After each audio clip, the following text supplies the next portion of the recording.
जगह है वो वही फॉर्म यूज करते हैं, लेकिन हम जो यूज करते हैं और हम जो आप लोगों को बताते हैं कि आप ये ज्यादा यूज कर रहे हैं, जिसको अभी हम डिस्कस करेंगे, work energy.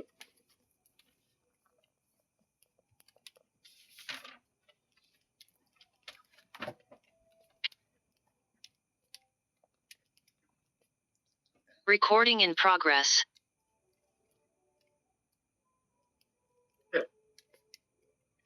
Work energy theorem जो मेरे पास है, we have work done by external force plus work done by conservative force plus work done by non conservative, मतलब work done by all forces. This is the work done by all forces is equal to change in kinetic energy. Change in kinetic energy. We have, और अभी जो हम ये work energy theorem लिखा है with respect to inertial frame. याद आया? ये सब हम जो डिराइव किए थे, work done by all forces is equal to change in kinetic, पिछले क्लास के पिछले class.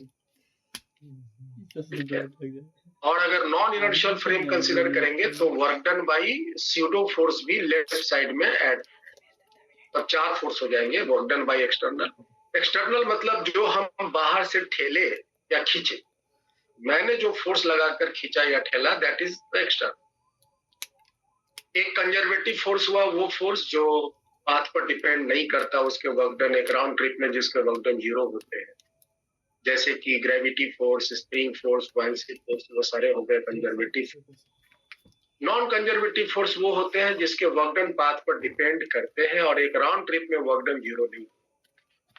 Generally friction force, air friction, viscous force, ये सारे जो है नॉन कंजर्वेटिव नेचर. सारे फोर्स के वर्क डन का जो मान है, that is the change in kinetic. ये हम लोग डिराइव किए हुए हैं जब काइनेटिक एनर्जी पढ़े. शायद हम रिसेंटली भी डिराइव किए हैं एक जगह जब काइनेटिक एनर्जी पढ़ रहे थे. नॉट इट, यही तो है explanation. Work energy, work done by all forces will be equal to the change in kinetic, जिसको हम वर्क एनर्जी,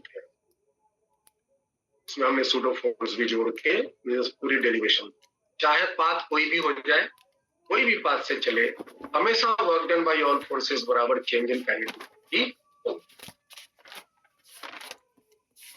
और जब हम पोटेंशियल एनर्जी पढ़ लिए तो वहां से हमको क्या मिला था? पोटेंशियल एनर्जी में क्या मिला था? पोटेंशियल एनर्जी में हमें मिला था यहाँ पे change in potential energy is equal to negative of work done by conservative, है ना? या हम इसको ऐसे भी लिख सकते हैं, work done by conservative force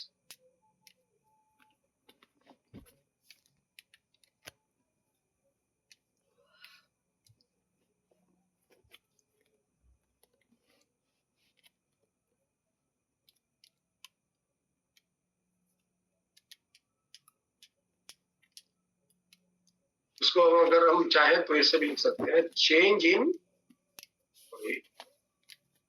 work done by conservative force is equal to minus of change in potential. Change in potential, conservative force के वर्क डन बराबर change in potential, that is minus delta.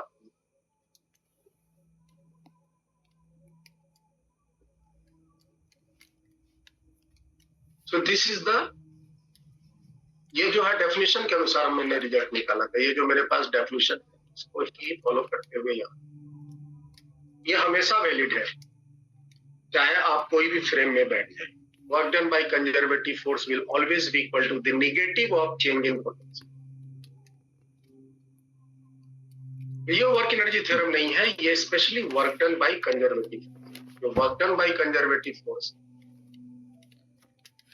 is equal to negative of change in potential. तो मेरे पास already ये दो equation, मेरे पास generally ये दो equation, अगर हम इन दोनों इक्वेशन, एक्चुअली में जो फर्स्ट इक्वेशन है आपका कंजर्वेटिव फोर्स के वर्क डन, इसकी इस जगह पे हम अगर इसको प्लेस करते हैं तो क्या हो जाएगा, और यहां पर work done by conservative force जो यहाँ है, इसकी जगह पर अगर हम नेगेटिव और पोटेंशियल एनर्जी यहाँ प्लेस करते हैं, उसको राइट साइड अगर ट्रांसपोज करते हैं तो क्या बचेगा लेफ्ट साइड में,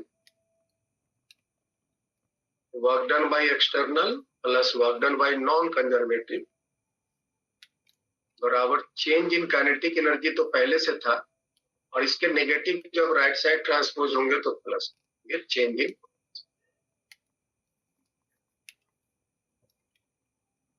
और आपके सामने जो अब बन के आया work done by external plus work done by non conservative is equal to change in kinetic plus change in potential. तो ये दोनों को जब जोड़ेंगे तो ये हो जाएगा change in mechanical energy. Kinetic energy और पोटेंशियल एनर्जी के जोड़ को मैकेनिकल एनर्जी कहते हैं। तो ये है मेरे पास,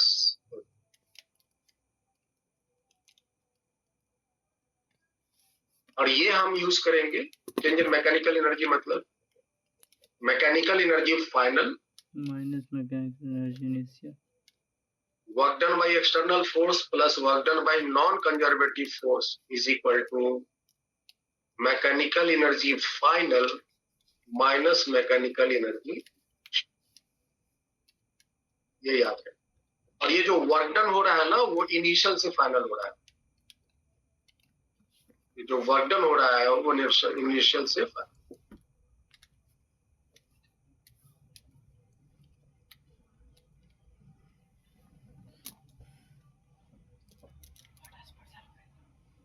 तो ये है वर्क एनर्जी थ्योरम, और जो अभी हमने एक्सप्रेशन दिया है this is with respect to inertial frame, inertial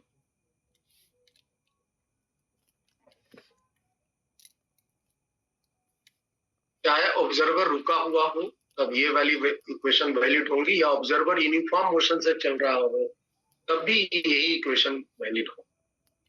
लेकिन अगर नॉन इनर्शियल फ्रेम में ऑब्जर्वर बैठा हुआ है तब उस केस में भी एक्सप्रेशन यही रहेंगे, बस एक और वर्क डन जुड़ जाएंगे, work done by external plus work done by non conservative plus work done bye pseudo, ये भी इनिशियल से फाइनल जुड़ जाएंगे, और ये बराबर होगा again mechanical energy final minus में। ये बहुत बहुत पावरफुल प्रिंसिपल है फिजिक्स।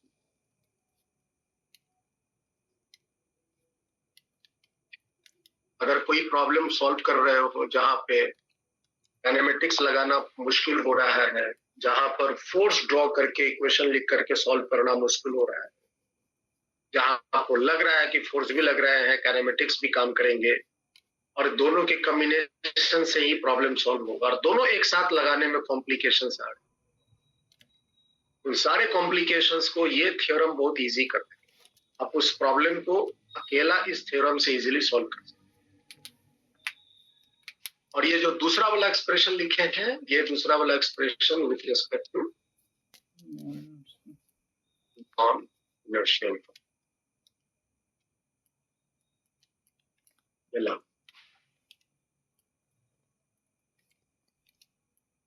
नॉन इनर्शियल, अगर इनर्शियल बैठ जाओ और यही लगा दो तो सूडो ऐसा ऑटोमेटिक जीरो हो, बाकी यही दो बचे। ये जो दोनों है ये दोनों वर्क एनर्जी थ्योरम, इनफैक्ट तीनों ये भी वर्क एनर्जी थ्योरम ही है। ये जो पहला वाला है वर्क एनर्जी थ्योरम, ये दोनों वर्क एनर्जी थ्योरम। कुछ लोग इसको ज्यादा यूज करते हैं लेकिन हम लोग इसको ज्यादा यूज, जहां जरूरत पड़ेगा पहला वाला भी यूज करेंगे, जैसा स्थिति देखते हैं उसके अनुसार काम। तो आपके पास ये सारी सुविधा। और एक बार मैं फिर बता देता हूं कि जो वर्क एनर्जी थ्योरम है,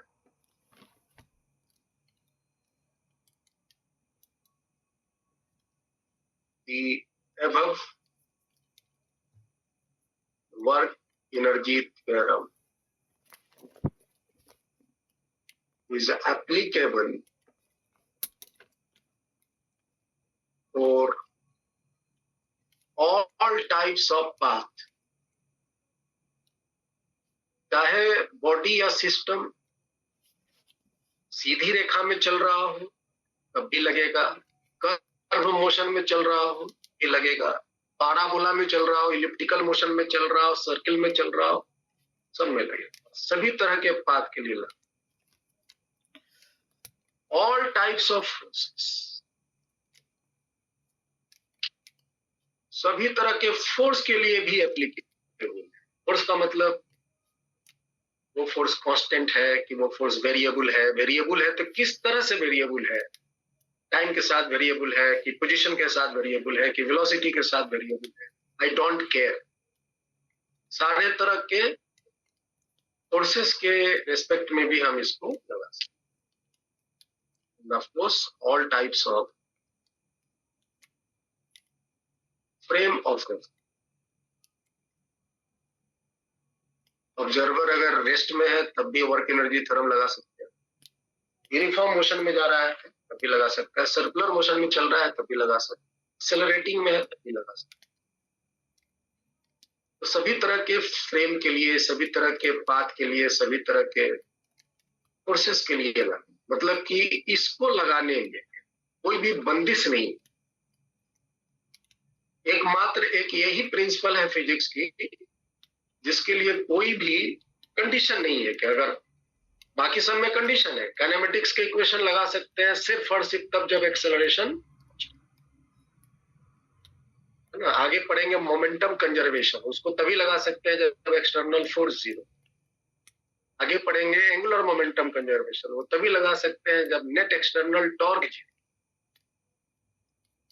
तो डिफरेंट डिफरेंट प्रिंसिपल्स के एप्लीकेशन करने का स्पेशल कंडीशन फिक्स्ड है, लेकिन इस प्रिंसिपल्स को अप्लाई करने का कंडीशन फिक्स्ड कंडीशन नहीं। आप कोई भी पाथ के लिए लगा लो, कोई भी फ्रेम के लिए लगा लो, कोई भी फोर्स के लिए,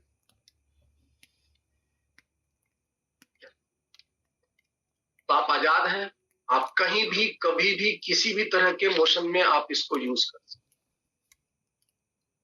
कहीं भी कभी भी किसी भी तरह के फोर्स, किसी भी तरह के मोशन में इसको यूज कर सकते। अब आपको यहाँ ये चेक करना है कि यूज करेंगे तो ठीक, लेकिन हमको इससे फायदा होगा तब तो यूज करेंगे। तो आप देख लो कि आप इससे, ये आपके सामने, इनफैक्ट हम 4 इक्वेशन यहाँ लिख देते हैं, ये 1 2 तो हो ही गए, ये 3 है, ये 4। याद रखिए दूसरा वर्क एनर्जी थ्योरम नहीं है, पहला है, तीसरा है और चौथा है। दूसरा specially work done by conservative force के बारे में है, रिलेशन में। तो हम इस वर्क एनर्जी थ्योरम से क्या क्या निकाल सकते हैं, देखो तो आपके पास क्या क्या फैसिलिटीज है। वर्क एनर्जी थ्योरम आपको क्या क्या निकालने में हेल्प कर सकते हैं, एक बार जज कर लो, आकलन कर लो। अगर हम इससे बात करें, पहला वाला से बात करें, तो आप work done by external force calculate कर सकते हैं, आप work done by conservative force calculate कर सकते हैं, work done by non conservative force calculate कर सकते हैं, आप काइनेटिक एनर्जी का फाइनल निकाल सकते हो, काइनेटिक एनर्जी इनिशियल निकाल सकते हो, अगर मास दिया है तो फाइनल वेलोसिटी निकाल सकते हो, मास दिया तो इनिशियल वेलोसिटी निकाल सकते हो, जो भी इसके भीतर में अवेलेबल है वो सब निकाल। वर्क डन में एक्सटर्नल फोर्स डॉट एस होता है, आप एक्सटर्नल फोर्स निकाल सकते हो अगर डिस्प्लेसमेंट दिया हो, ठीक है। तो ये बहुत सारे केस में आप फोर्स निकाल सकते हो, आप वेलोसिटी निकाल सकते हो, आप किसी भी फोर्स को वर्क डन निकाल सकते हो। सिमिलरली मैकेनिकल एनर्जी, ये सारी चीजें आप यहां से आकर, तो बहुत सारी चीजें जो है आपको मोशन के regarding work energy theorem calculate करके डायरेक्ट हाथ में परोस देना।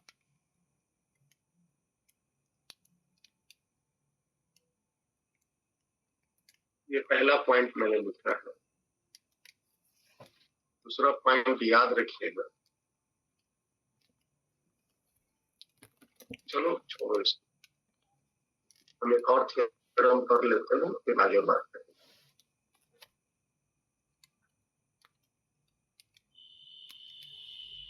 Conservation of mechanical energy.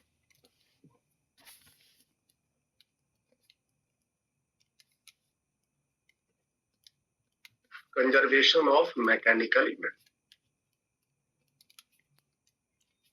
Mechanical energy कब संरक्षित, मैकेनिकल मतलब kinetic plus potential, kinetic plus potential, इसको हम टोटल एनर्जी भी कहते हैं। मैकेनिकल एनर्जी को टोटल एनर्जी भी कहते हैं। कहीं पर काइनेटिक और पोटेंशियल जोड़ देंगे तो total energy basically.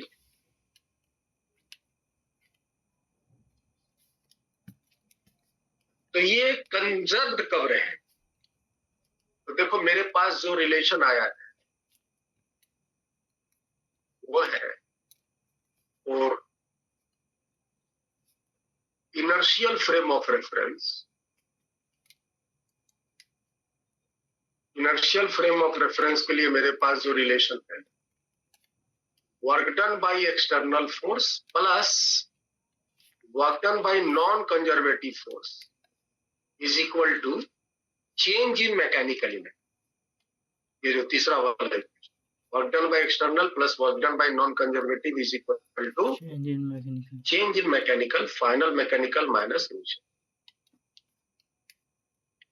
Change in mechanical energy, mechanical energy final minus mechanical energy.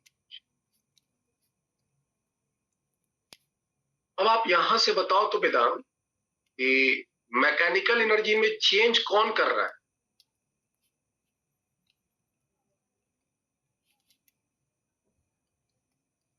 वो कौन है जो मैकेनिकल एनर्जी को चेंज कर रहा है?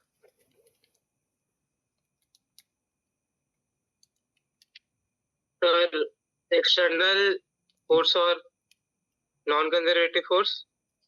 नहीं, फोर्स नहीं करते हैं, वर्क डन करते हैं। Yes sir. वर्क डन ना चेंज करेंगे?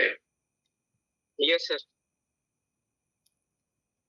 Work done by external force change कर रहा है, work done by non conservative force. Force से हमको कोई मतलब नहीं है, उसके वर्क डन से मतलब। तो ये चेंज करने वाला एलिमेंट, अगर एक्सटर्नल फोर्स के वर्क डन होंगे तो मैकेनिकल एनर्जी चेंज हो जाए, अगर work done by non conservative force होंगे तो फिर मैकेनिकल एनर्जी चेंज हो जाए। अच्छा,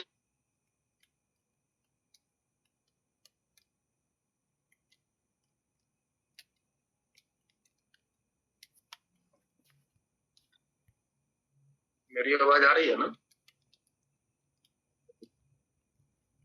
यस सर। क्या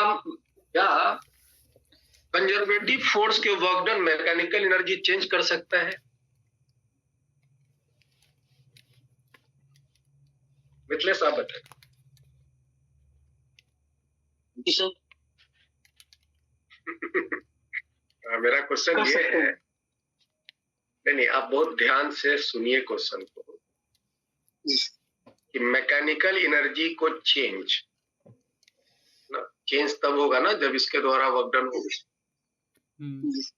अगर ये जिंदा रहेगा या इसके द्वारा वर्क डन होगा तो। मेरा प्रश्न बड़ा सिंपल सा है कि कंजर्वेटिव फोर्स के वर्क डन अगर कहीं हो रहे हैं तो वहां मैकेनिकल एनर्जी चेंज होगा कि नहीं होगा? जैसे ग्रेविटी फोर्स के वर्क डन हो रहे हैं, नहीं है, क्योंकि यहाँ पर चेंज करने वाला वो जो एलिमेंट है ही नहीं। तो मैकेनिकल एनर्जी चेंज होने की पॉसिबिलिटी वो तभी पॉसिबिलिटी है, हमेशा चेंज होगा ही जरूरी नहीं है। अगर मान लो ये दोनों के दोनों इक्वल और अपोजिट हो गए तो फिर ये तो नेट जीरो हो जाएंगे ना। तो फिर मैकेनिकल एनर्जी चेंज नहीं, जीरो। अब देखो ध्यान, अगर work done by non conservative force 0 हो जाए, नॉन कंजर्वेटिव फोर्स का मतलब ये अगर फ्रिक्शन फोर्स है ना, या विस्कस फोर्स या एयर फ्रिक्शन काम ही नहीं कर रहा हो, फोर्स में नहीं लग रहा हो, तो वर्क डन ऐसे ही 0 हो जाएगा, और फोर्स लग रहा है, डिस्प्लेसमेंट नहीं हो रहा है, तब भी वर्क डन 0 हो जाएगा। तो मान लो कि किसी भी हालत में नॉन, तब फिर क्या होगा, तो फिर होगा work done by external force is equal to change in mechanical. तब मैकेनिकल एनर्जी, एक्सटर्नल फोर्स के वर्क डन 0 हो जाए, एक्सटर्नल फोर्स के वर्क डन 0 हो जाए, सिर्फ नॉन कंजर्वेटिव फोर्स के ही वर्क डन हो। इफ एक्सटर्नल फोर्स के वर्क डन 0 हो जाए, तब उस केस में नॉन कंजर्वेटिव फोर्स के वर्क डन बराबर होगा चेंज इन मैकेनिकल। ये सब के सब मास्टर फॉर्मूला यहाँ है, देखो ये जो है ना रिंग मास्टर है सर,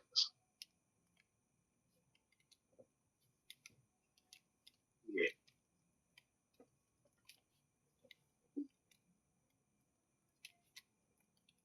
काफी पावरफुल है, देखने में बस सिंपल लगता है। सर नरेंद्र मोदी धोती कुर्ता पहन के सिंपल लगता है, लेकिन है बड़ा पावरफुल। इसी तरह से ये समीकरण बहुत powerful. So non conservative force के वर्क डन फिर बराबर हो जाएंगे मैकेनिकल एनर्जी, और अगर इन दोनों के मान 0 हो जाए, नॉन कंजर्वेटिव फोर्स के वर्क डन 0 हो जाए, साथ ही साथ एक्सटर्नल फोर्स के भी वर्क डन 0 हो जाए, तब फिर क्या होगा भाई, ये दोनों के दोनों डिस्टर्बिंग एलिमेंट 0 हो जाए, इसके भी वर्क डन नहीं हो, इसके भी वर्क डन नहीं हो, तो फिर क्या होंगे, बोलो भाई। मैकेनिकल इनिशियल और एक्सल तो चेंज इन मैकेनिकल 0 हो जाएंगे ना, यस लेफ्ट साइड 0 हो जाएंगे, तो मैकेनिकल फाइनल और इनिशियल मतलब चेंज 0 हो जाएंगे। चेंज 0 मतलब चेंज नहीं होंगे, चेंज 0 हो जाएंगे मतलब चेंज नहीं होंगे, 0 मतलब नहीं, इसका मतलब, और मैकेनिकल एनर्जी फाइनल ये आपस में बराबर होंगे, मतलब मैकेनिकल एनर्जी में चेंज नहीं हो। जितनी मैकेनिकल एनर्जी शुरू में थी उतना ही मैकेनिकल,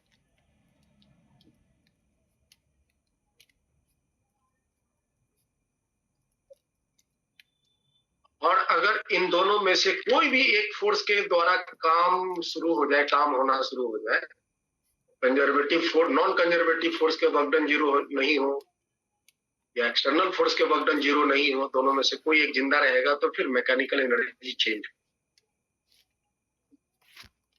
और अगर दोनों के दोनों एक साथ 0 हो जाए, तो फिर mechanical energy conserve. So if both work done by external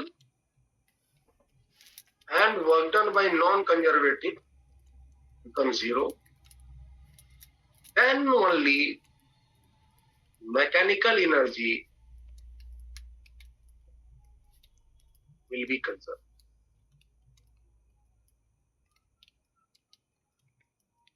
तभी मैकेनिकल एनर्जी कंजर्व। भाई यहाँ आप बोले थे कंजर्वेटिव की तरफ भी होगा, तो आप उस केस में मैकेनिकल एनर्जी कंजर्व यूज कर सकते।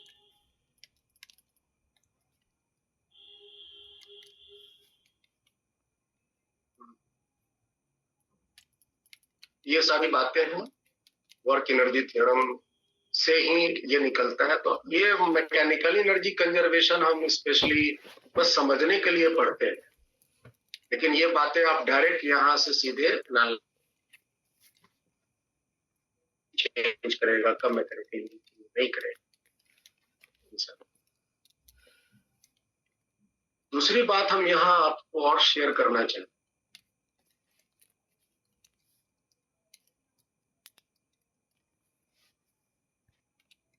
कंजर्वेटिव फोर्स के वर्क डन को नहीं, only work done by conservative force, only work done by conservative force doesn't change the mechanical energy. Work done by conservative force kinetic energy change कर देगा, याद रख, है ना वेदांत? Yes sir. Work done by conservative force जो है kinetic energy change कर देगा। देखो हाँ, ये वाली conservative force, external force, non conservative force तीनों घुसा हुआ। अगर इसके वर्क डन हो जाए तो काइनेटिक चेंज, या इसके वर्क डन हो जाए तो चेंज, फिर इसके वर्क डन हो जाए तो फिर मैकेनिकल एनर्जी चेंज के लिए दो ही, एक्सटर्नल नॉन कंजर्वेटिव।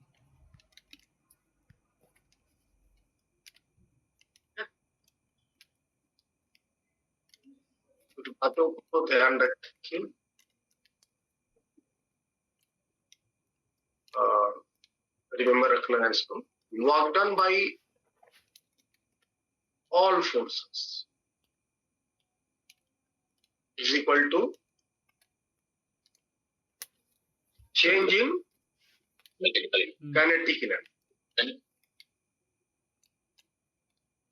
नहीं, work done by all forces है, change in kinetic energy. Work done by conservative force. Done by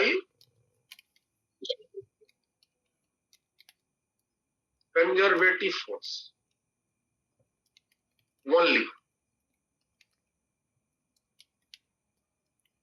is equal to negative of change in potential energy. Negative of change in potential energy.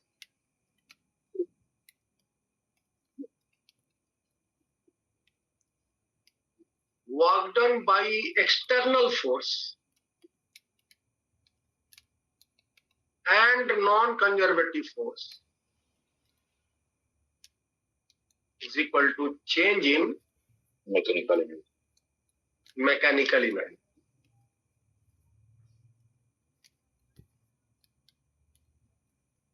यही main है work energy theorem का, यही तीन रूप है, तीन सिद्धांत।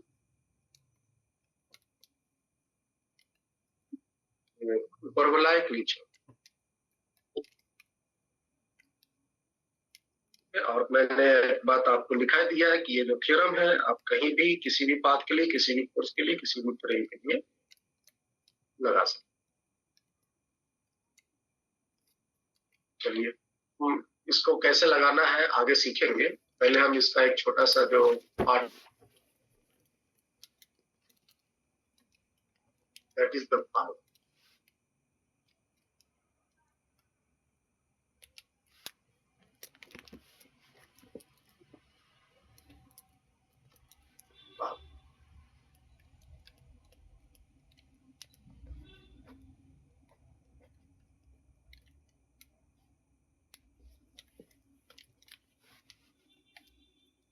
पावर पढ़े हैं आप लोग? पहले तो बताइए कुछ पावर के बारे में। वेदांत बताओ पावर क्या है? Sir, work done upon time. कार्य करने। Sir, energy upon time. It is defined as the rate of doing work.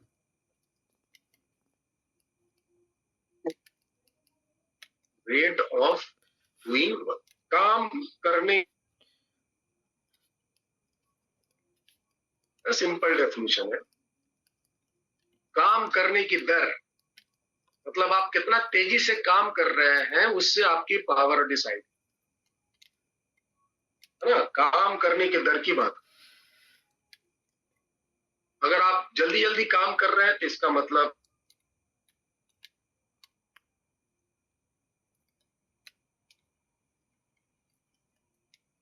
काम करने की दर को पावर कहा। जैसे कि मान लीजिए कि आपके ग्राउंड फ्लोर से सेकेंड फ्लोर तक, ठीक है, ले जाने के लिए आपने 2 कूली को हायर किया और दोनों के माथा पे आप 50-50 केजी का लोड रख दिए और बोले कि आप इसको ग्राउंड फ्लोर से सेकेंड फ्लोर पहुंचा दो। ठीक है, दोनों ने अपना जर्नी शुरू किया, काम करना शुरू किया। एक जो मजदूर, यंग मजदूर था, वो फटाफट सीढ़ी चढ़ के 2 मिनट में सेकेंड फ्लोर पहुंचा दिया। और एक जो दूसरा ओल्ड मजदूर था, वो बेचारा 2 सीढ़ी चढ़े, थोड़ा रुके, फिर 2 सीढ़ी चढ़े, फिर थोड़ा रुके, और उसको सेकेंड फ्लोर तक आने में 30 मिनट लग गए। बताइए दोनों में से किसने ज्यादा काम किया?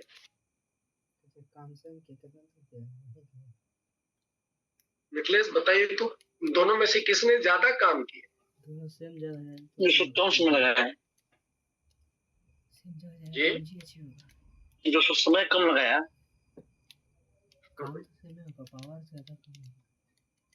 तो दोनों ने बराबर काम किया ना मिथिलेश? क्वेश्चन नहीं सुन पाए थे। वो पावर ज्यादा हुआ, जो काम दोनों बराबर किया, दोनों को सेकंड फ्लोर पे पहुंचना था, तो दोनों ने काम सेम किया, काम से किया, पावर ज्यादा हुआ। लेकिन एक ने काम जो किया वो 2 मिनट में कर दिया और दूसरा ने वही काम को 30 मिनट में किया। तो दोनों में पावर की अंतर है, वर्क में अंतर नहीं है, है ना? दोनों में पावर की अंतर है, वर्क दोनों का एक ही है। अच्छा ठीक है, अब बताइए दोनों में से पावर किसका ज्यादा है? जो कम समय में बोला, जो 30 मिनट में से जो जाएगा, जो कम समय लेगा। नहीं, जो 2 मिनट में जाएगा उसका पावर ज्यादा हो। तो हाँ, जैसे समय कम लगेगा, उसका समय कम लगेगा ना, क्योंकि वो जल्दी से काम कर दिया। मिथिलेश भैया फंस गए। उसने जो काम किया वो जल्दी से फट से कर दिया, 2 मिनट में कर दिया। और ये जो ओल्ड मजदूर है वो काम आधा घंटा में, काम वही किया लेकिन आधा घंटा में। तो आप इस तरह से चीजों को समझ सकते पावर के बारे में। तो अगर हम इसको मैथमेटिकली लिखना चाहें तो क्या लिखेंगे? Power is the rate of doing work, instantaneous power। और हम यहीं पे एवरेज पावर अगर बोले तो एवरेज पावर मतलब एक अच्छे खासे समय अंतराल में कितना पावर हुआ, तो क्या लिखेंगे? Total work done divided by total time.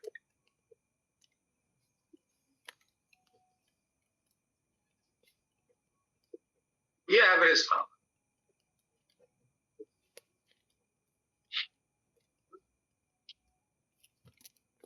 Total work done by total time, ठीक है ना? Total work done total time अपना निकाल के यहाँ प्लेस कीजिए और भाग दीजिए आपका एवरेज वर्क। तो ये छोटा क्षण में कितना वर्क डन हुआ उससे आपको इंस्टेंटेनियस। और हम इसको, एक तो फॉर्मूला मेरे पास बना, उसके बाद थोड़ा हम और आगे बढ़ते हैं, इसको लेते हुए। तो वर्क डन के लिए हम क्या लिख सकते हैं? एफ डॉट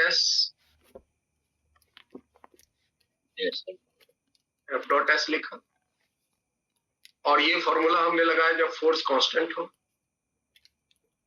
भी तो वर्क डन बराबर एफ डॉट एस होता।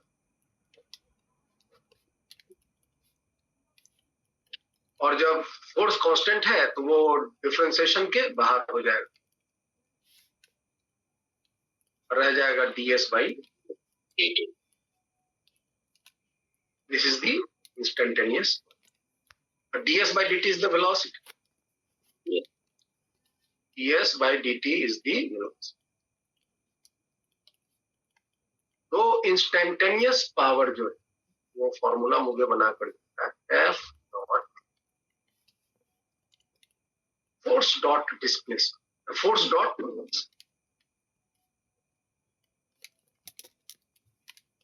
कुल मिलाकर ये मेरे पास पावर के लिए आपको अलग से बहुत ज्यादा दिमाग नहीं खर्चा करना। पावर के लिए बेसिकली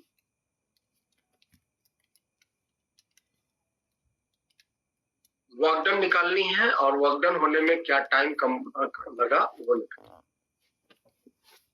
नहीं तो आप फोर्स निकाल लीजिए और उस वेलोसिटी के साथ डॉट प्रोडक्ट कर दीजिए, विल गेट बी। ठीक है,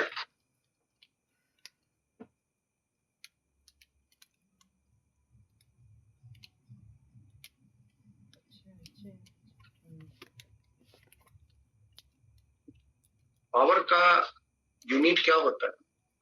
पावर भी स्केलर क्वांटिटी है। पावर का वाट। हम यूनिट वगैरह की चर्चा नहीं कर रहे हैं क्योंकि ये बहुत ही बेसिक फंडामेंटल आप जानते हैं। SI यूनिट ऑफ पावर क्या लिख सकते हैं? जूल पर सेकंड।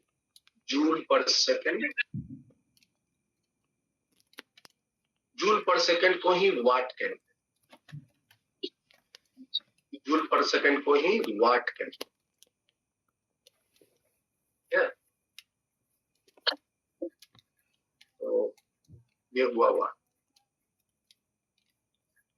इसका प्रैक्टिकल एक और यूनिट हम यूज करते हैं। Practical unit of power is horse power, is HP। हम सुने हो पावर।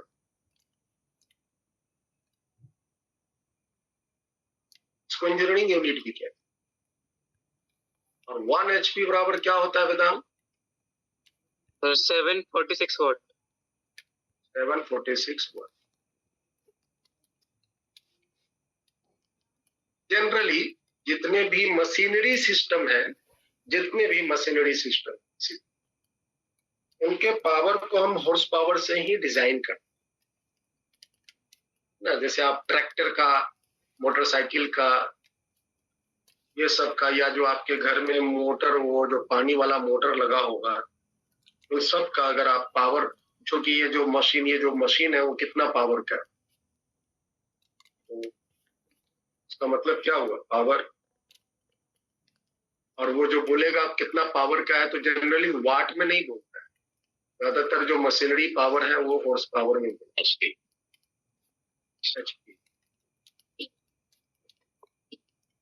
आप उसको यूज करने के लिए पहले कन्वर्ट कर लीजिए वाट में। 746 HP में जितना भी HP है उसमें 746 मल्टीप्लाई करेंगे तो वाट में आ जाए। और फिर उसके बाद आप अपना ये सारा फॉर्मूला यूज करके मेगावाट, किलोवाट, ये सब तो यूज होता ही है आपको। मेगावाट मतलब कितना वाट? 10 तो बोलो भाई, आप लोग एकदम चुप हो गए। मेगावाट मतलब कितना वाट? 10⁻6 वाट। इसमें कोई कंफ्यूजन मत रखना, नहीं तो पूरी फिजिक्स जान लोगे और यहीं पर आके गलती कर बैठ।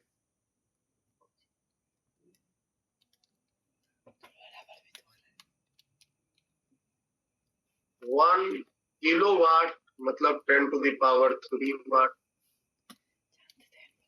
1 मेगावाट 10⁻6 वाट।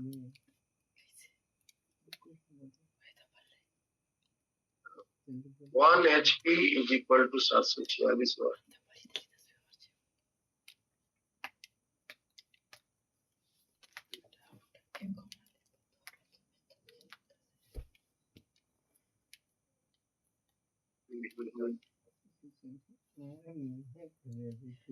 देखिए उनसे ज्यादा नहीं हाले अभी तक, उनसे ज्यादा नहीं हाले अभी तक।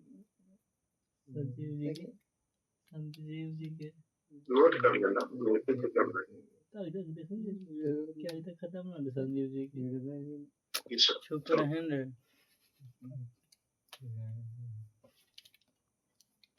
दम फोड़।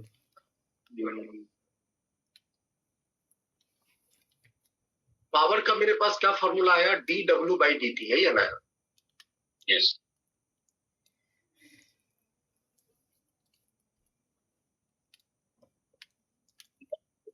इसको आप लिख सकते हैं slope of tangent of work versus time graph, लिख सकते हैं ना। डिफरेंशिएशन का तो यही मतलब होता है।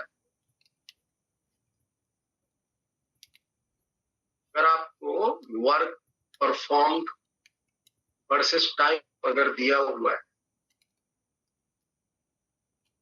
मान लो किसी तरह का आपको एक ग्राफ दिया हुआ है समथिंग लाइक दिस, और आपको कहता है कि ये पर्टिकुलर T1 समय में कितनी पावर जो है वो मशीन काम कर रहा है, कितनी पावर से काम कर रहा है, तो आप कैसे निकालोगे? उस T1 सेकंड में टेंजेंट डाल दो, ये टेंजेंट हॉरिजॉन्टल के साथ जो एंगल बनाएगा थीटा, उसी का tan थीटा ये बराबर होगा tan।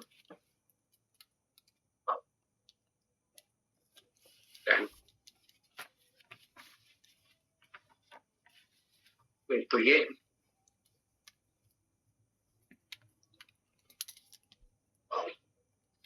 अच्छा, पावर से आप वर्क डन निकाल सकते हैं, तो कितना मजे की बात है। क्या हम क्रॉस मल्टीप्लाई कर ले? तो dw is equal to dd, cross multiply कर ले तो dw बराबर dd। इंटीग्रेट अगर करते हैं दोनों साइड, तो वर्क डन जिसके भी फोर्स के पावर डेवलप हो रहे हैं उसके work done is equal to dd।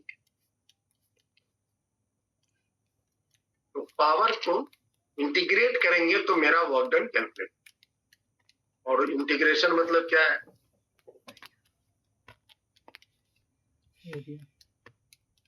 E versus power versus time.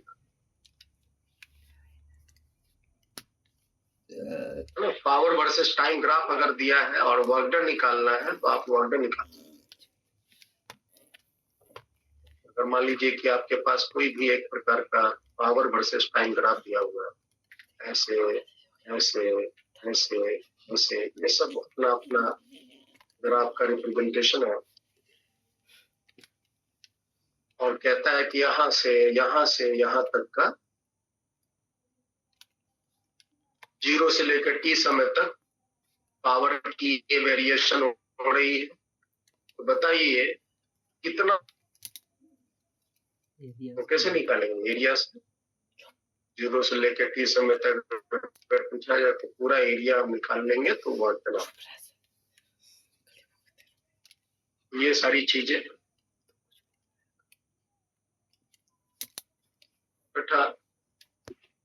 Average जो पावर होता है वो इनवर्सली प्रोपोर्शनल टू टाइम, और सेम वर्क। मतलब कि जितना ज्यादा टाइम होगा उतना पावर कम, जितना टाइम कम होगा उतना पावर ज्यादा। ठीक है जी।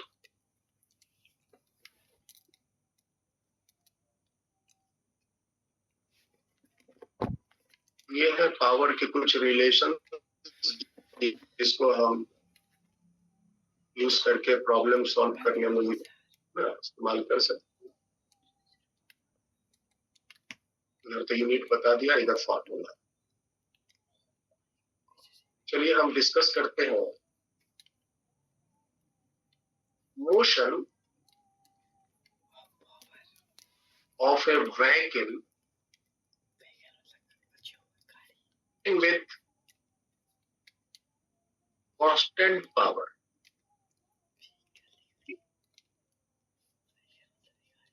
Motion of a vehicle moving with a constant power। एक कोई गाड़ी है, उसको हम मोशन दे रहे हैं।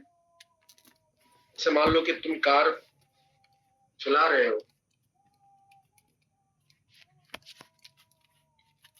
सपोज करो तुम्हारे पास एक कार है, कार रुकी हुई है रोड, और उसको आपको मोशन देना है, तो आपके पास क्या क्या ऑप्शन है, कैसे मोशन दे सकते हो?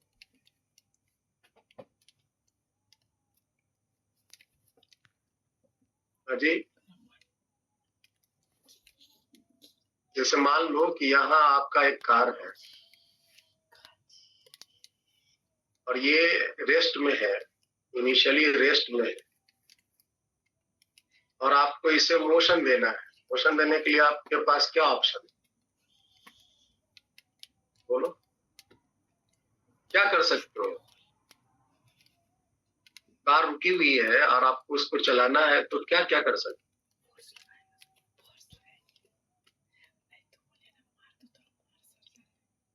हो? ठीक है। साइलेंस आप Force लगाऊंगे बस। एक तो ये तरीका है कि आप अगर पीछे से फोर्स लगा दो,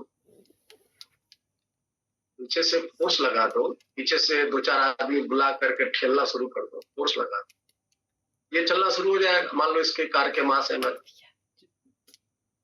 या नहीं तो दूसरा तरीका ये है कि आप गाड़ी के भीतर बैठिए, इंजन स्टार्ट कीजिए, एक्सेलरेटर लीजिए, गियर दाब के छोड़ दीजिए, तो वो जो गाड़ी की इंजन है वो इसको क्या सप्लाई करेगा?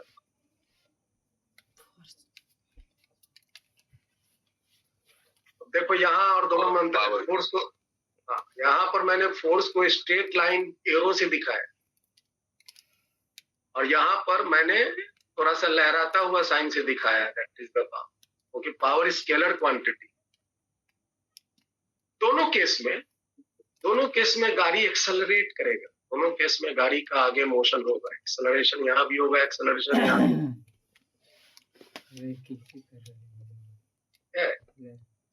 दोनों की स्पीड बढ़ेगा, नो डाउट, दोनों गाड़ी आगे बढ़ेंगे, दोनों गाड़ी आगे बढ़ेंगे, और किसी टाइम टी समय में, 0 समय से किसी टाइम टी समय में ये व्हीकल एस डिस्टेंस ट्रेवल करते हुए स्पीड भी तक पहुंचेंगे, और यहाँ पर भी गाड़ी आगे बढ़ता जाएगा, और टी समय में ये भी कुछ दूरी ट्रेवल करेगा और इसकी भी कुछ स्पीड होगी। क्या फर्क देख रहे हो दोनों केस? हम लेफ्ट साइड में फोर्स लगा रहे हैं और राइट साइड में पावर लगा रहे हैं। चीजों को आसान रखने के लिए हम लेफ्ट साइड में फोर्स जो लगा रहे हैं वो कांस्टेंट फोर्स लगा, कांस्टेंट फोर्स है ना, फोर्स विथ कॉस्ट है ना, मोशन विथ कांस्टेंट, मोशन ले रहे हैं लेफ्ट साइड में विथ कांस्टेंट।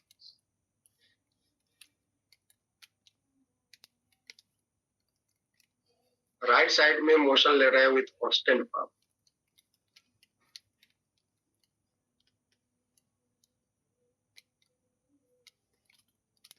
अब हमको निकालना है कि टी समय बाद उसकी क्या दूरी होगी, टी समय बाद उसकी स्पीड क्या होगी, कैसे चेंज करेगा एंड ऑल सब।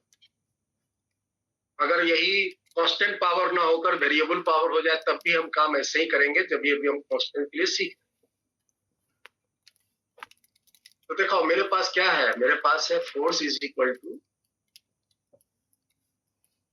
फोर्स से हम क्या निकाल सकते, force is equal to mass into acceleration, है ना, और यहाँ पे power is equal to force dot velocity, क्योंकि सेम डायरेक्शन में जा रहा है तो हम 0 ले लेते हैं। यहां से एक्सेलरेशन क्या होगा, F/m। यहां थोड़ा सा आप इसको सिंप्लीफाई करो, फोर्स की जगह मास इनटू एक्सेलरेशन लिख सकते हैं, और एक्सेलरेशन की जगह dv/dt लिख सकते हैं, दैट इज एक वेलोसिटी तो पहले से, और यहां हो जाएगा आपका एक्सेलरेशन की जगह dv/dt, तो dv रहने देते हैं, dt को राइट साइड में। और यहाँ पर v dv बराबर आएगा p बाई m dt। दोनों में ये फर्क, इंटीग्रेट कीजिए, इंटीग्रेट कीजिए। जीरो समय में वेलोसिटी जीरो था, हो सकता है किसी भी सवाल में जीरो समय में कुछ वेलोसिटी हो, तो यहाँ प्लेस कर। टी समय बाद इसकी वेलोसिटी हो गई है v, v है वो हमको निकाल। लेफ्ट साइड में dv का इंटीग्रेशन v होगा, लिमिट रखेंगे तो v आएगा। राइट साइड में अगर फोर्स कांस्टेंट है, मोशन में मास हम अज्यूम करते हैं कांस्टेंट, ये कांस्टेंट बाहर चले जाएंगे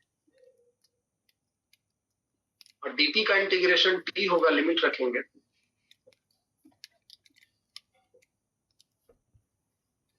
और अगर ये फोर्स कांस्टेंट नहीं हुआ, वेरिएबल हुआ, तो जैसा वेरिएशन यहाँ होगा उसके अनुसार हम इंटीग्रेट। राइट साइड में देखिए, जीरो समय में वेलोसिटी है जीरो और t समय बाद उसकी वेलोसिटी हो गई v। लेफ्ट साइड का इंटीग्रेशन आ जाएगा v स्क्वायर बाई 2। और राइट साइड में पावर कांस्टेंट है, मास के साथ बाहर कर देंगे और dt का t आएगा, लिमिट भी रखेंगे। और यहां से आपको वेलोसिटी का रिलेशन मिलेगा root under 2p by m into t।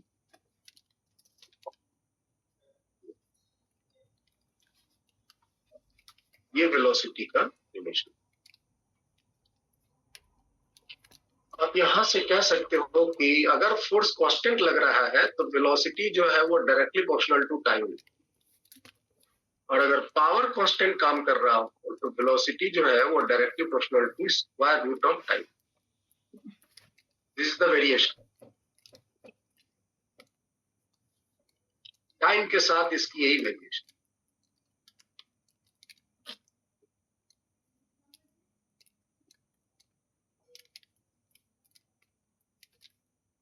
शर्त याद रखिए, फोर्स कांस्टेंट है। तो अगर हम वीटी ग्राफ ड्रॉ करेंगे तो ग्राफ कैसा आएगा? अगर हम वीटी ग्राफ ड्रॉ करेंगे, स्ट्रेट लाइन, स्ट्रेट लाइन है। और अगर हम यहाँ पे वीटी ग्राफ ड्रॉ करेंगे तो ग्राफ कैसा आएगा? सर पैराबोला आएगा सर, y के साथ। वेरी गुड, पैराबोला आएगा और V के एक्सिस के पैरेलल होंगे। t पे पावर 1 है ना, v पे पावर 2 है। v square directly proportional to t आया ना बेटा। Yes sir. तो जिसके पावर 1 रहते हैं उसके सिमेट्रिकल ग्राफ रहते हैं, ऐसे ग्राफ तो पैराबोला ग्राफ। ये फर्क, दोनों में क्या लग रहा है? तुम गौर से देखो तो पता चलेगा कि इसकी वेलोसिटी बढ़ती जाएंगी, बढ़ती जाएंगी, बढ़ती जाएंगी, बढ़ती जाएंगी, लगातार बढ़ती जाएंगी, बढ़ती जाएंगी। फोर्स लगातार कांस्टेंट लगाते रहो, वेलोसिटी बढ़ता ही जाएगा। और इसमें क्या है, वेलोसिटी कुछ क्षण तक बढ़ेगा और उसके बाद कांस्टेंट होगा, दिख रहा है?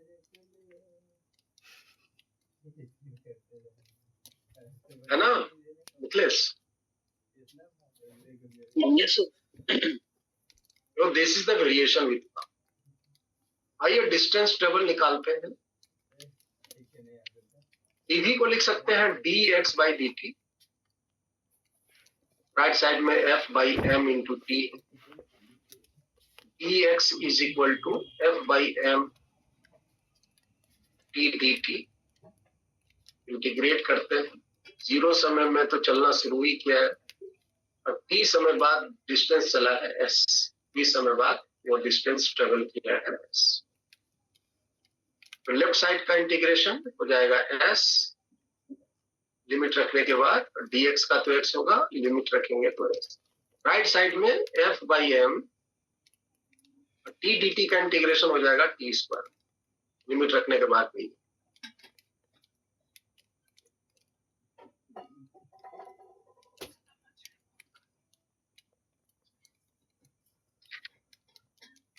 यहाँ पे सर इसमें तो सर डायरेक्टली सर वो लगा सकते हैं ना इक्वेशन काइनेमेटिक्स की। हाँ, कांस्टेंट फोर्स है तो कांस्टेंट एक्सेलरेशन बना, एक्सेलरेशन कांस्टेंट बना तो डायरेक्ट लगा दो। इसमें 2m डाल दिए। यहाँ पे डायरेक्ट लगा सकते हो, पावर वाले केस में डायरेक्ट लगा सकते हो काइनेमेटिक्स। सर नहीं लगा सकते। नहीं सर नहीं। रूट टी आया, टी को हम 1/(1/2) लिख देते हैं। वेलोसिटी को क्या लिख सकते हो? dv/dt। और इसको आप उधर भेज दो, 2p/m तो रहेगा। सर dx नहीं होगा? हाँ, dx ही होगा ना।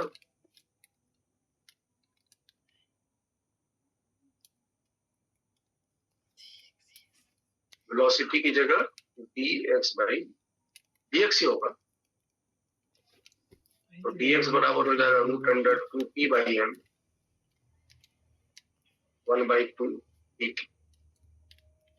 इंटीग्रेट करते हैं, 0 समय में तो चलना शुरू ही किया है और t समय बाद वो डिस्प्लेसमेंट ले लिया है। लेफ्ट साइड में क्या आएगा, राइट साइड में क्या आएगा, √2p/m तो बाहर आ जाएंगे और t के पावर हो जाएंगे 1/2 + 1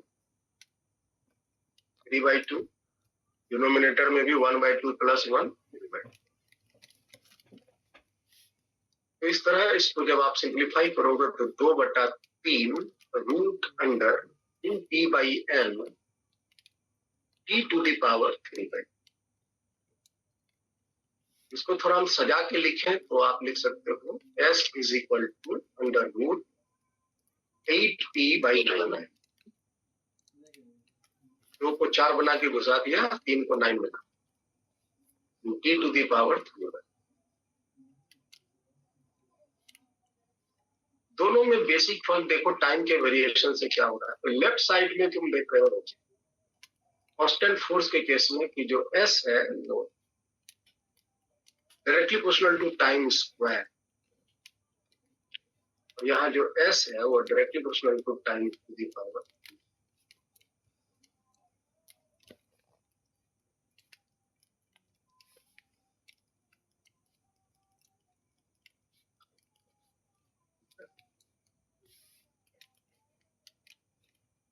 ये पावर के रिलेशन में। तो लेफ्ट साइड में काइनेमेटिक्स भी लगा करके आप वैल्यू निकाल सकते हो, क्योंकि मैंने फोर्स एज्यूम किया हुआ है कांस्टेंट, तो जो एक्सेलरेशन बनेगा वो कांस्टेंट ही बनेगा। लेकिन मैंने दोनों साइड की प्रॉपर्टी सिमिलर रहे, इसलिए प्रोसेस ऑफ इंटीग्रेशन।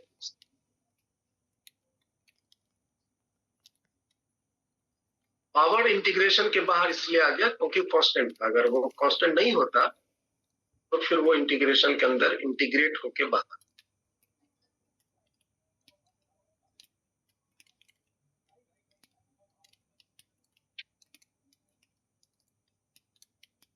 एक आपको मिलेगा इफिशियंसी,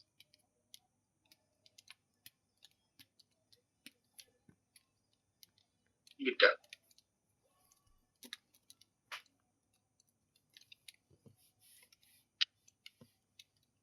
इफिशियंसी मतलब कि जो मेरा मन है वो कितना इफिशियंट, जो काम कर रहा है वो कितना इफिशियंट काम, तो हम मेजर करने के लिए इफिशियंसी एक टर्म है, इसको यूज करते हैं और इसके लिए डेफिनेशन करते हैं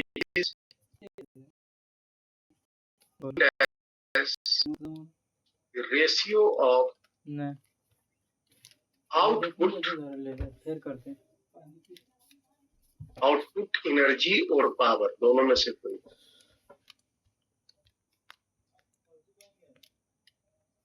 टू द इनपुट एनर्जी और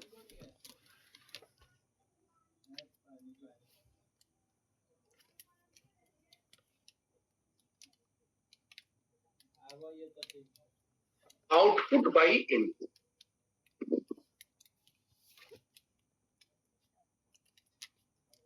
इनपुट आपने क्या दिया? इनपुट मतलब आपने उसे कितनी एनर्जी दी ना। जैसे कि आप मान लो कोई मोटर चला रहे हो, मोटर चलाने के लिए आप क्या करते हो? बिजली देते हो नहीं? मोटर चलाने के लिए बिजली दिए, बिजली मतलब इलेक्ट्रिकल एनर्जी दिए, और वो मोटर जिस काम के लिए यूज हो रहा है वो कितना काम कर रहा है, आउटपुट क्या हुआ, और आपने कितनी बिजली उसको दी, इनपुट कितनी। या मोटरसाइकिल चला रहे हो, मोटरसाइकिल चला रहे हो तो उस केस में आप कितने पेट्रोल डाले, पेट्रोल मतलब केमिकल एनर्जी आपने कितना बढ़ा उसमें, और उससे आपकी मोटरसाइकिल कितनी काम करा, कितना दूर तक आपको लेके गया। ये सारी जो चीजें हैं हम उसके इंजन के एफिशिएंसी मेजर कर। ये फ्रैक्शन में है, इसमें 100 मल्टीप्लाई करेंगे तो परसेंटेज,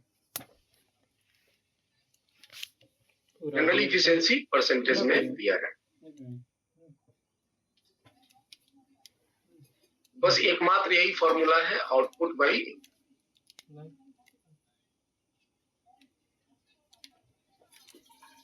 उस एग्जांपल के तौर पे अगर आपको if efficiency of a machine, कोई भी मशीन या कोई भी मोटर is given as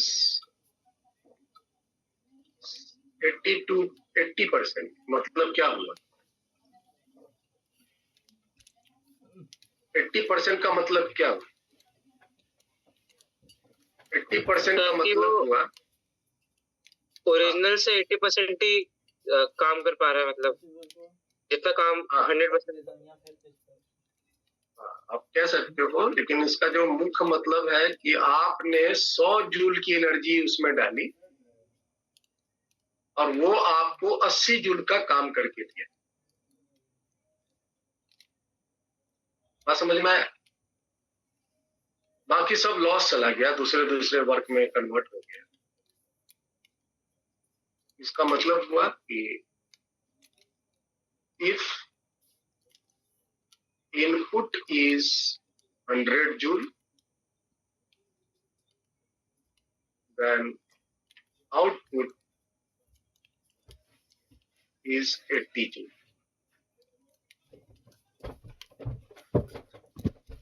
अगर इनपुट 100 जूल है तो आउटपुट 80। आपने जब उसको 100 जूल की एनर्जी दी तो 80 जूल का काम। बोलोगे सर हम अगर उसको 200 जूल देंगे तो 160 जूल करके देगा।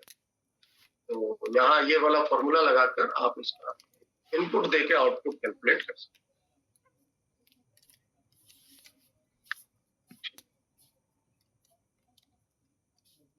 एक छोटा सा हम एग्जांपल लेते हैं पावर कैलकुलेशन।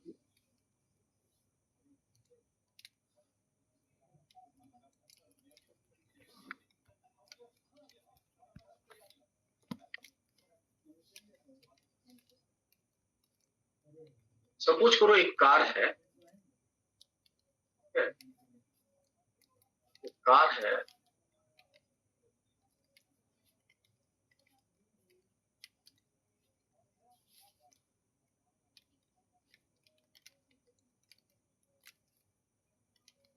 कार का मास m है और इसको हमें एक्सेलरेशन a से चलानी। ध्यान से सुनिएगा, एक्सेलरेशन a से हमें इसको चलानी है स्ट्रेट रोड में। इफ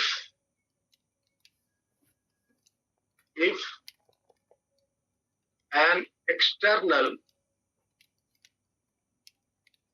रेजिस्टेंस है ना, external resistance R is acting during the motion.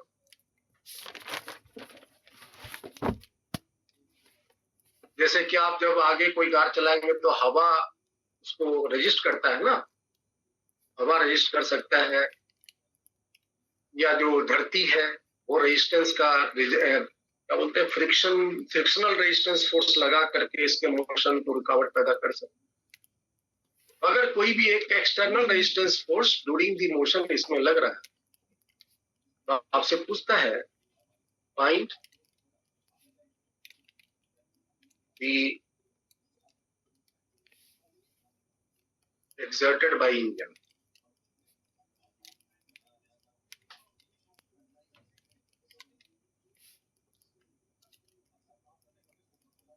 When the car is moving with speed v,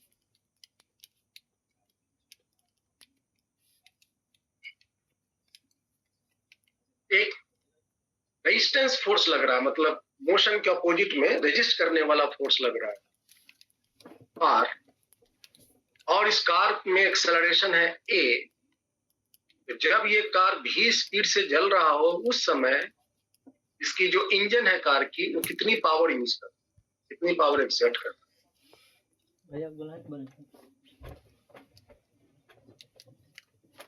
अगर हम आपको इसके ऑप्शन देते हैं R into V,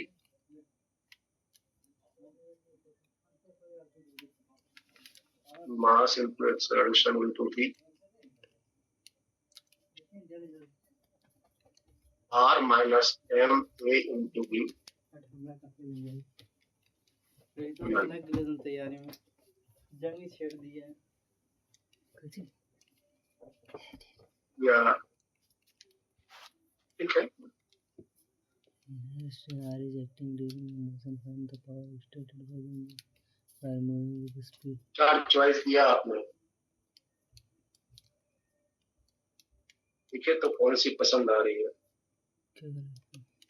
sir dot product है ना? तो ये हमसे पूछ रहे हो तो तुम जानते ही हो।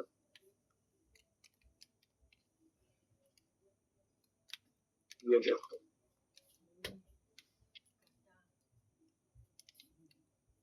अरे MA प्लस R होगा, R into MA plus R into g yes Ainesh. Sir option D none of these आ रहा है।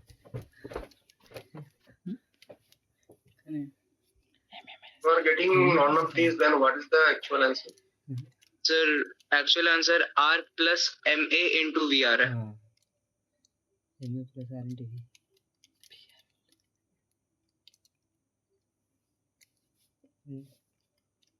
MA plus R into V। Sir C आ रहा है sir, F R minus MA into V। कहीं ना R plus MA into V आ रहा है, ठीक है। Okay. कने ऑप्शन में बदल किन्ने, मैंने तो बस ऐसे ही ऑप्शन मन में आया मैंने डाल दिया। नन हो, हाँ नन नन नन डी होगा सर, डी। बिजनेस आपका क्या है? डी होगा sir, D R plus MA into V। हाँ? डी सर तो R इसमें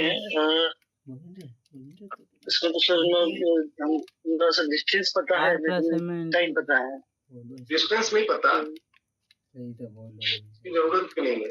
एक बात पूछ एक्सेलेरेशन तो निकल गया, एक्सेलरेशन निकालना नहीं है, एक्सेलरेशन निकालना नहीं, एक्सेलरेशन तो दिया ही हुआ। डी होगा R plus MA into V। हाँ तो R into V हो सकता है। R plus MA into V D होगा। नहीं नहीं, आप अंदाज लगा रहे हैं। एक्चुअली मान लो इसका मोशन आगे हो रहा है जी, मोशन आगे हो रहा है तो रेजिस्टेंस फोर्स ऑफ कोर्स पीछे लगेगा। अब आप जरा सोचो कि अगर कोई रेजिस्टिव फोर्स पीछे लग रहा हो और ये पूरी कार एक्सेलरेशन से आगे जा रहा हो, भीतर का जो इंजन है इस पर जरूर एक फोर्स लगाएगा। ये जो फोर्स एफ लगेगा, this is force exerted by India.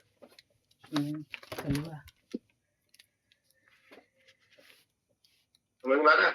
अगर ये फोर्स नहीं लगेगा तो ये कार कभी भी एक्सेलरेशन से आगे नहीं जा सकती। एक बात। दूसरी बात, ये फोर्स जो होगा वो आर से ज्यादा होना चाहिए, तभी ये आगे के डायरेक्शन में एक्सेलरेट करे।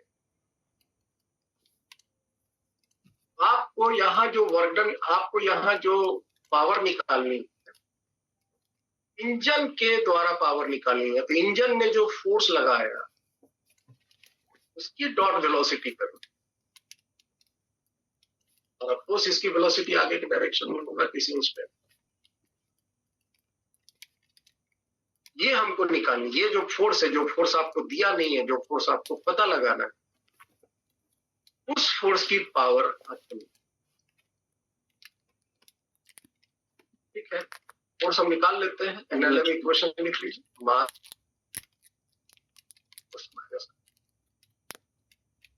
फोर्स बराबर आएगा आर प्लस एम।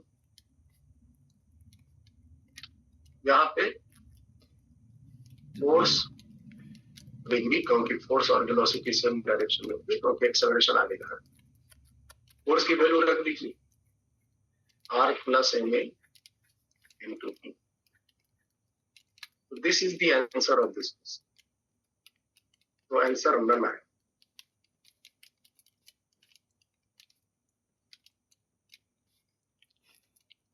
समझ आया?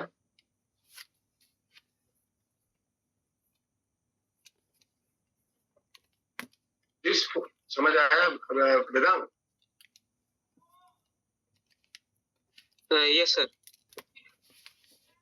किसी भी फोर्स की पावर, अगर हमको ये क्या बोलते हैं, रेस्टिव फोर्स कितना पावर एग्जर्ट कर रहा है, तो रेस्टिव फोर्स डॉट वेलोसिटी। लेकिन हमको जो पावर निकालनी है एग्जर्टेड बाय इंजन, इंजन की पावर, इंजन के द्वारा जो फोर्स अप्लाई किया जा रहा है, जिसके कारण इस कार में एक्सेलरेशन बने, वो हम पहले फोर्स निकालेंगे और फिर उस फोर्स की डॉट प्रोडक्ट करेंगे। बोलते वजह का इतना डर गए रे कि सही होगा कि नहीं होगा। मैंने नाम के चीज नहीं हो।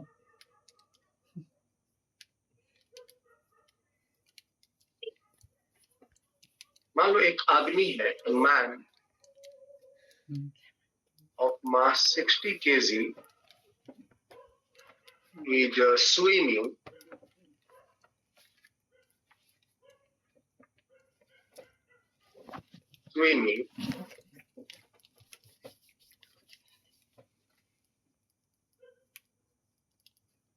with uniform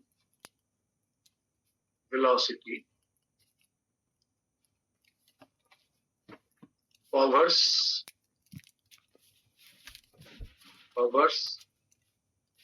60 meter in 5 seconds। 5 second में 60 मीटर की वो दूरी तय कर। If water resistance is 1/3 of his weight, find the power used by man।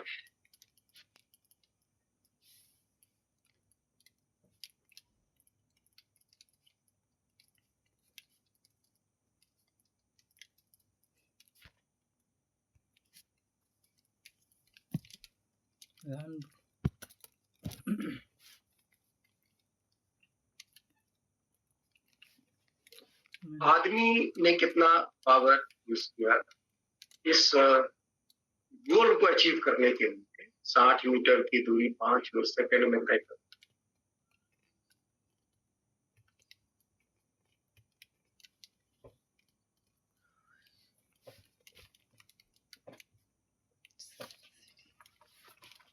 क्या निकाल सकते हैं?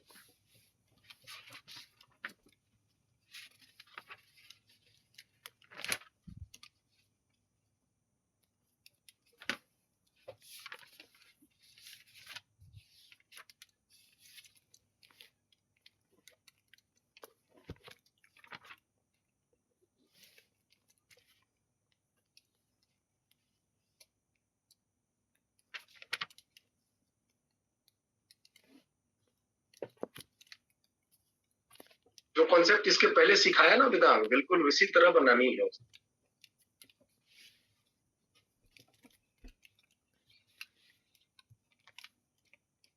सर 2400 हाँ हाँ हाँ, ये जैसे मान लो आदमी है, ये तैर रहा है, और ये जो आदमी है यूनिफॉर्म मोशन से तैर रहा है, यूनिफॉर्म वेलोसिटी से तैर रहा है, और ये 60 मीटर की ट्रैवलिंग 5 सेकंड में पूरा करता है। इस आदमी की वेलोसिटी क्या रही होगी? यूनिफॉर्म मोशन है तो डिस्टेंस बाई टाइम, 12 मीटर पर सेकंड की इसकी तैरने की गति है।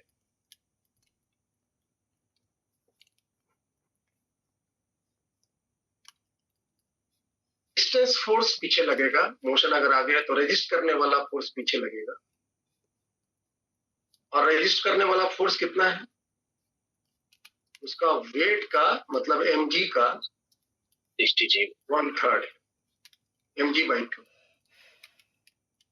अब देखो ये आगे कब चलेगा? आगे तब चलेगा ना जब आगे के डायरेक्शन में आदमी अपने प्रयास से फोर्स लगाए, है ना मिथलेश? ये फोर्स किसने लगाया? यही फोर्स मैन लगा। कैसे लगाता है फोर्स? तो आदमी अपने हाथ से पानी में डाल के पीछे फेंकता है पानी, है ना? तो आदमी जब पानी को पीछे फोर्स लगाएगा तो पानी भी आगे उसको फोर्स,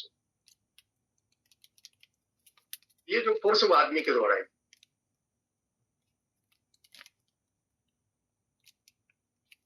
एक्शन का रिएक्शन के साथ पानी के द्वारा आदमियों को मिला, और इसकी वेलोसिटी कांस्टेंट है, इसका मतलब इसका एक्सेलरेशन 0। हमको जो वर्क निकालनी है, पावर निकालनी, वो F डॉट भी निकालनी है। जो आदमी ने जो फोर्स लगाया उसकी F v cos 0 तो ठीक है, लेकिन F क्या होगा? तो आदमी का मास m है, m a का मान 0, एक्सेलरेशन 0, आगे के डायरेक्शन में फोर्स हुआ F और पीछे के डायरेक्शन में फोर्स हुआ mg/। तो आदमी पर आगे के डायरेक्शन में mg/3 का फोर्स मिलेगा, तभी वो यूनिफॉर्म मोशन से चल रहा है। यहाँ पे फोर्स की जगह mg/3 रख दें, और स्पीड 12 है और 0 का मान 1 है। मास तो 60 kg है, जी का मान 10, नीचे में 3 और में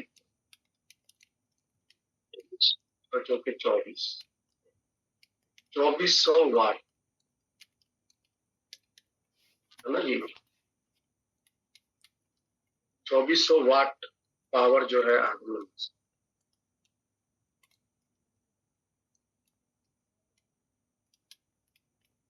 तो कभी एक्सेलरेशन से आदमी चल सकता है, कार चल सकता है, कभी यूनिफॉर्म मोशन से चल सकता है। जैसी स्थिति होंगी उसके अनुसार हम बात। एक एग्जांपल आप लीजिए, constant force F is applied and is acting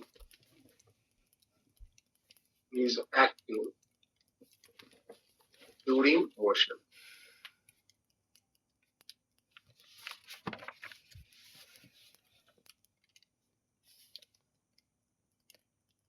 The power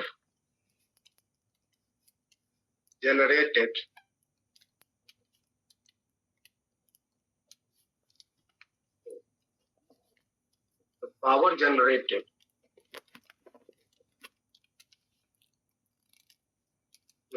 related to time elapsed is related. Power generated related to time elapsed is, इनमें से कौन सा ऑप्शन होगा बताना, मतलब पावर टाइम के बीच का रिलेशन बताना. Directly proportional to e to the power 3/4, directly proportional to p square,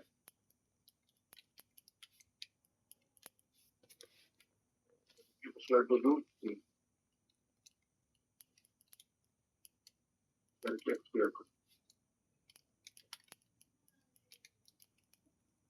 sir D हो जाएगा.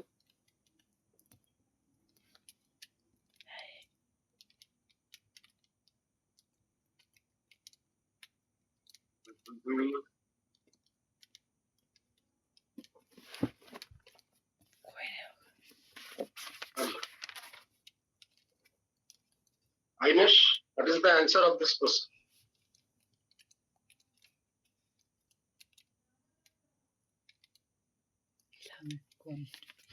Yes, Ainesh, tell me. Constant power है तो कांस्टेंट हाँ पावर. आइनेश बताओ. सर ऑप्शन डी होगा. Option D. ओके, ऐसा क्या जाए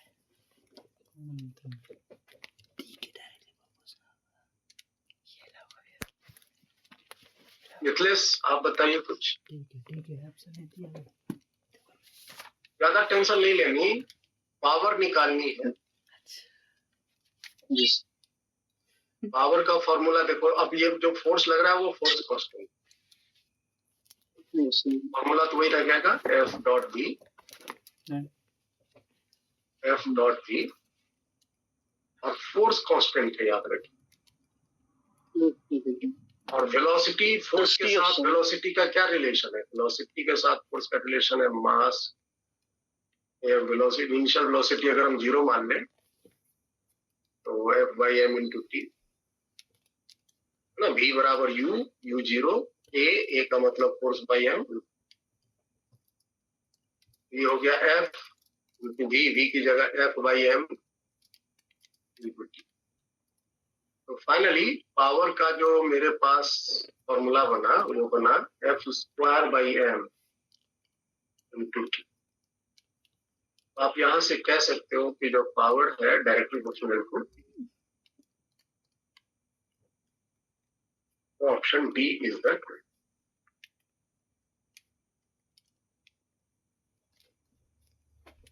ठीक है.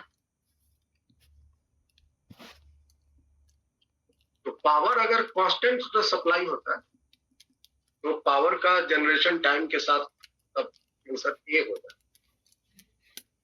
है ना विधान. यस. पावर अगर कांस्टेंट, अगर यहाँ कांस्टेंट फोर्स दे दिया है, अगर पावर कांस्टेंट होता है, यहाँ फोर्स ना होकर पावर होता, तो रिलेशन ये है जो मैंने अभी डिराइव किया है इससे. नहीं, पावर कांस्टेंट होता, पावर का टाइम से तब फिर चेंज ही नहीं होता. नहीं, पावर अगर कांस्टेंट होता तो पावर का इंडिपेंडेंसी हो जाता टाइम के साथ. हाँ, वेलोसिटी का रिलेशन टाइम के साथ बनेगा, डिस्प्लेसमेंट का रिलेशन टाइम के साथ बनेगा, पावर का रिलेशन पावर कांस्टेंट होने पर टाइम से बदलेगा. सर टाइम से इंडिपेंडेंट क्यों हो जाएगा? पावर कांस्टेंट है ना. कांस्टेंट ठीक मतलब है. सब जगह कांस्टेंट. वेलोसिटी समय के साथ बदलेगा, डिस्प्लेसमेंट समय के साथ बदलेगा, और यहाँ पर वेलोसिटी भी बदलेगा समय के साथ, डिस्प्लेसमेंट भी बदलेगा समय के साथ, पावर भी बदलेगा समय के साथ. Force constant. ठीक है. तो ऑलमोस्ट पावर के रिलेशंस हम लोग करते रहेंगे आगे. जो मेन चीज इस चैप्टर में हमें सीखनी है वो है how to apply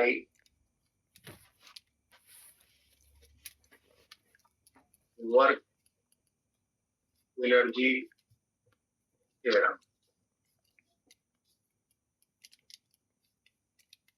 This is important part जिससे हम कई डिफरेंट और टिपिकल टाइप के प्रॉब्लम्स को सॉल्व करना।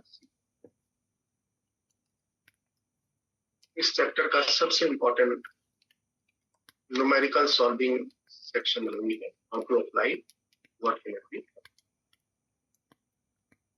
तो इसको हम अगले क्लास में डिस्कस करेंगे कैसे अप्लाई करते हैं, और फिर उसके अनुसार हम इसके प्रॉब्लम्स भी। वेल, आज हम लोग यहीं तक रखते हैं। Yes sir. सर वो इरेडो में सर डाउट्स थे। डाउट का नंबर भेज दो, नेक्स्ट क्लास में डिस्कस करेंगे।